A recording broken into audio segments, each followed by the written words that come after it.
I would like to present you Thailand today, the city, the country with rich culture and magnificent, beautiful beach. That is Thailand in Thai language over there.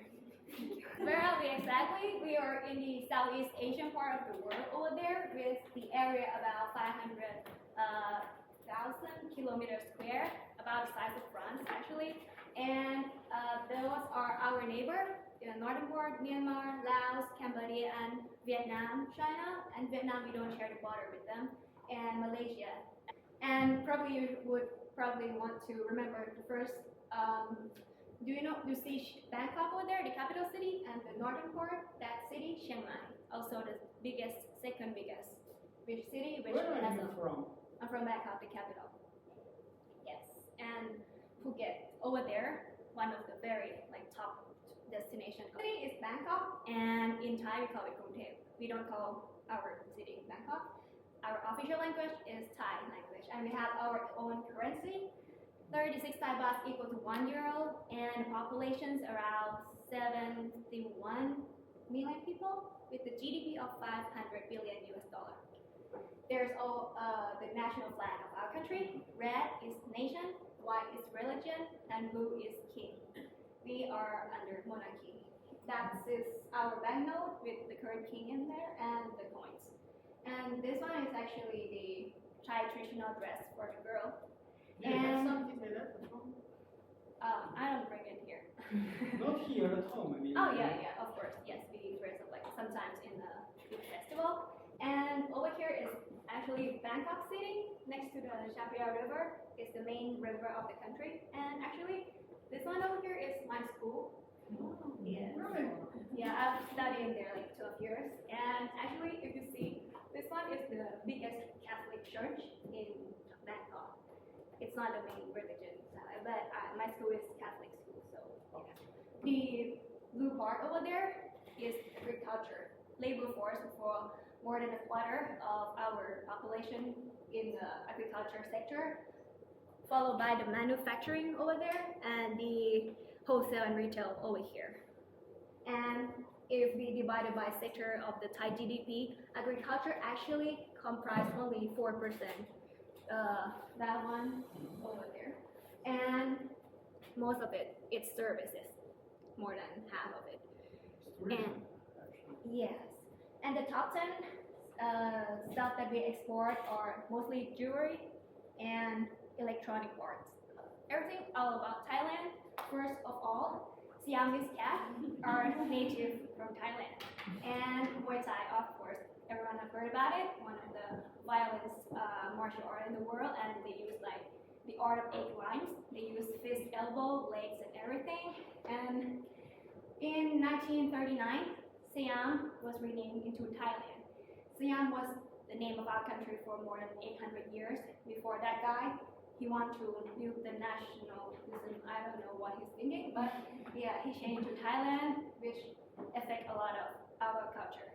Also, Thai jasmine rice, you have seen in the supermarket. They are long grain and different from basmati rice from India and different from the sushi rice of Japan. But it has a very aromatic compounds that has aromatic. There is any specific way how you cook it? I put in a rice cooker. Yeah, I never cook it, but yes. You just boil them. I learned how to boil myself here also. So yeah, and actually the Red Bull that you see over here is original from Thailand. The pharmaceutical company he invented, and then German investor came to Thailand. He found out that this helped his jet lag. So yeah, he co-invest and opened first headquarters in Austria. It's still as a premium product in Europe, but the only country in Southeast Asia that has never been colonized by Western power. You see that British from the west and France from the east. The King Rama V, he tried to make a good relationship with foreign country, and he bond a good relationship with Tsar Nicholas II Russia that pressure the France and Britain to go away. Actually, here the Patna is set in 1893. There were a fight between France and Siamese people, and it caused now a battle. And France win and they invade in our river and set the cannon to the Grand Palace. So in that pressure, we have to give away the land. You see Laos over there, it used to be ours. And yeah, that's the biggest loss of our country. So that becomes some kind of French colony, and then Yes. becomes a separate country. Yes, right now. But right now we didn't get the area back. Okay. Yes. But and the king, he put he create his own official army because Western people back then like the idea of having the power all by himself. So it gained the respect of Western country that we have our own official army and civilized country. So let's explore a little bit about Thai language. We have 44 alphabets, 30 vowels, and 5 different sounds. It's one of the hardest languages to learn in the world. And actually, here is, I told you about Bangkok before. Mhm. We call it Gungthep, but it actually has a longer name than that. It's the city with the longest name in the world, and everyone knows it. And actually, you're supposed That's to the name of the city over there. yeah, That poem. yeah, the left over here. Yes, and it has the meaning over here in English. Can you say? Yeah. Yeah, sure. I'm trying to read it in English, and it's Yeah, it's so good blur. I'm so sorry. Okay. กรุงเทพมหานครอมรรัตนโกสินทร์มหินทรายุทธรมหาดิลกพบนพรัตน์ราชธานีบุรีลมอุดมราชนิเวศน์มหาสถานอมรพิมานอวตารสถิตสักคติยวิษณุกรรมประสิทธิ์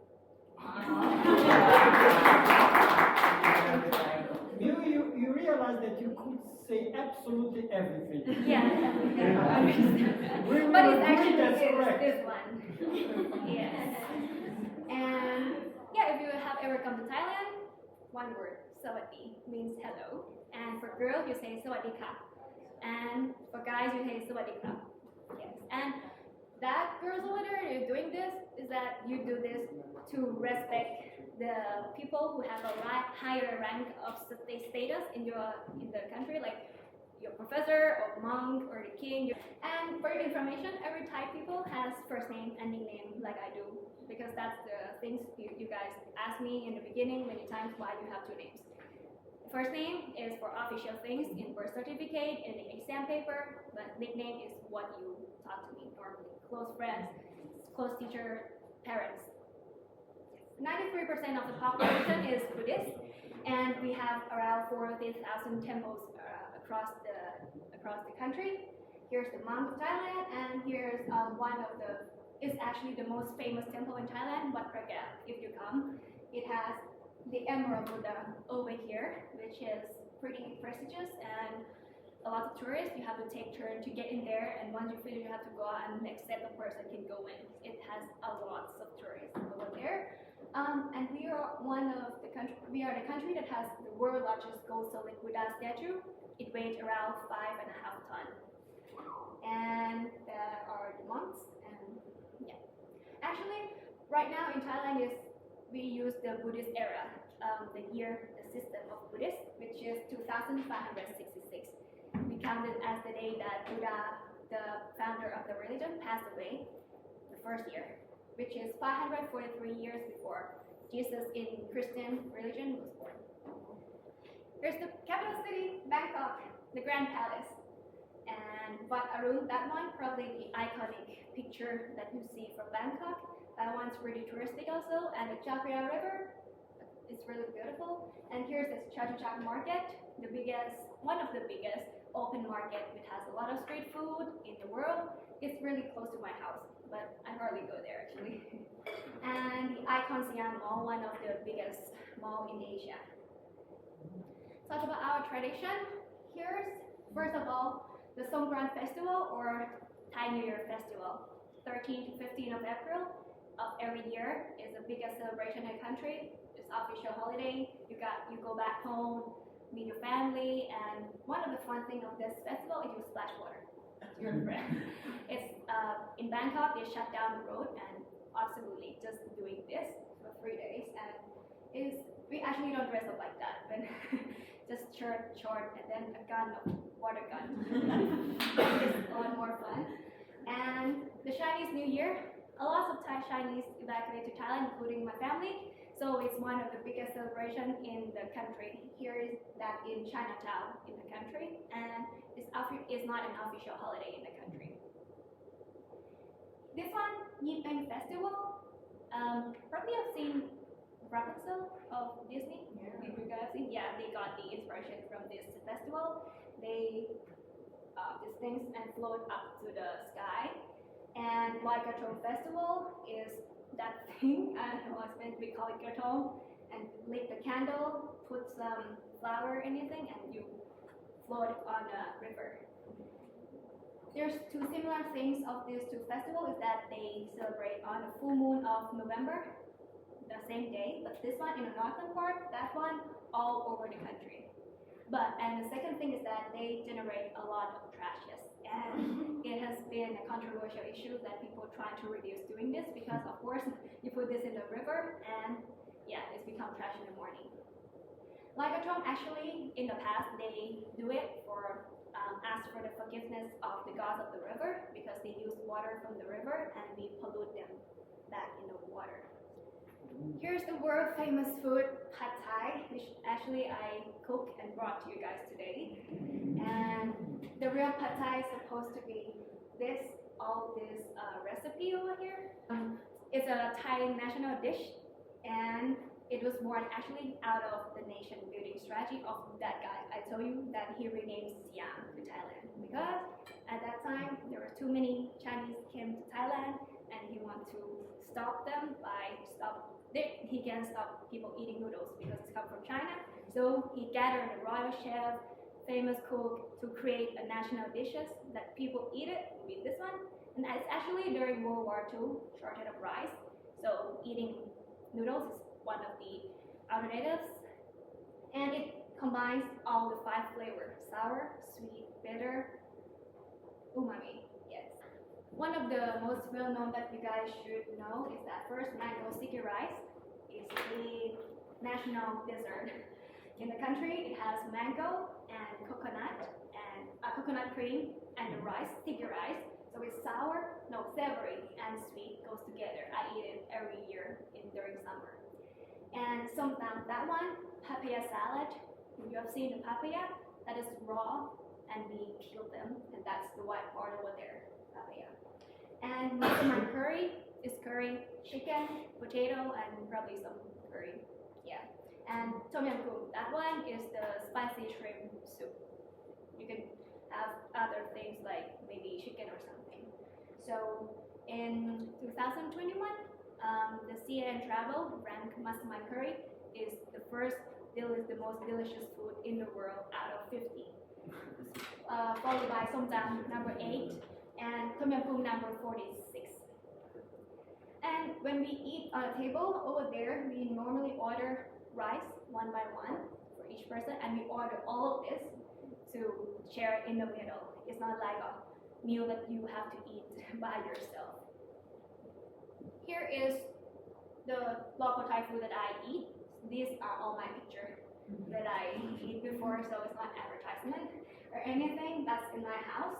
And seafood, and those I ate when I was traveling. The shrimp the size of the hands and really good.